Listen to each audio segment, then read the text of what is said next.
ସେ ବିଷୟରେ ଆମେ ଜାଣିବା। ବର୍ତ୍ତମାନ ଆମେ ଯାଉଛୁ ବାହାରକୁ, ତାଙ୍କର କିଛି କ'ଣ ଅସୁବିଧା ହେଇଥିବ ସେଥିପ୍ରତି ଆମେ ଯାଉଛୁ।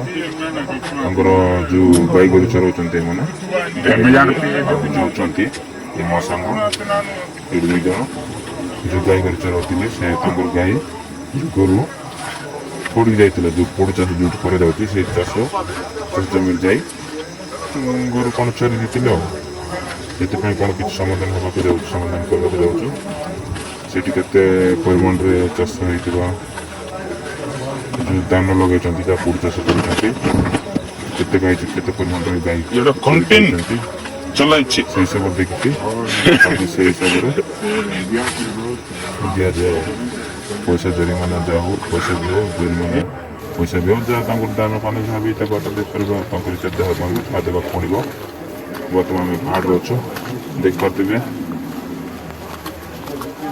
ପାହାଡ଼ ଜଙ୍ଗଲରେ ଆମେ ଅଛୁ। ସପା ଜମିରେ ଆମେ ଏବେ ବର୍ତ୍ତମାନ ପହଞ୍ଚିଗଲୁଣି। ଆଗେ ଯାଉଛନ୍ତି ଆମର ଗୁରୁନାଥ। ବର୍ତ୍ତମାନ ପହଞ୍ଚିଲୁ। ଏଇଟା ବର୍ତ୍ତମାନ ଜଣେ ଦେଖିପାରୁଥିଲେ ପାଣି ଯାଉଛି, ସେଇଟା ବାଟିଆ ପାଣି ବୋଲି କୁହାଯାଏ ଆମ ନିଜ ଭାଷାରେ, ଯେଉଁ କୋରାପୁଟିଆ ଭାଷା। ଆଉ ଏ ପାଣି କେଉଁଠିକି ଯାଉଛି? ଏ ପାଣି ସିଧା ସଡ଼କ ଗାଁକୁ ଯାଇକି ପଡ଼ୁଛି ଯେଉଁ ଜମି ବିଲ ଜମି, ଯେଉଁ ଜମି ଚାଷ କରାଯାଏ, ବିଲ ଧାନ ଚାଷ କରାଯାଏ, ସେଇଥିରେ ପାଣି ହିସାବରେ ବ୍ୟବହାର କରାଯାଏ।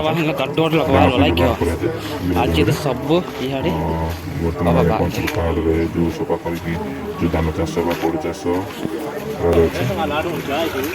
ବର୍ତ୍ତମାନ ପାଣିରେ ମାଡ଼ି ଗଲେଣି। ଦେଖିପାରୁଥିବେ ଧାନ ଚାଷ କରୁଛନ୍ତି ପୁଣି ପାହାଡ଼ରେ ଉପରେ।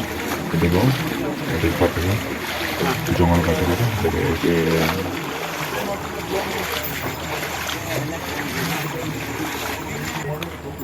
ଦେଖନ୍ତୁ ଧାନ କିପରି ଚାଷ କରାଯାଉଛି। ପାହାଡ଼ରେ ପୁଣି କେତେ ବଡ଼ ଜଙ୍ଗଲ କାଟି ଥିବା ଗଛ ଲତା ସବୁ କାଟି ଦେଇଛନ୍ତି, କାଟିକି ଚାଷବାସ କରିଛନ୍ତି। ଧାନ ଚାଷ ପୋଡ଼ ଚାଷ ଦେଖୁଥିବେ, ଏଠି ଦେଖୁଛନ୍ତି କେତେ ପରିମାଣରେ ଖାଇବାର ବର୍ତ୍ତମାନ ରହିନି, ଦେଖିପାରିବେ।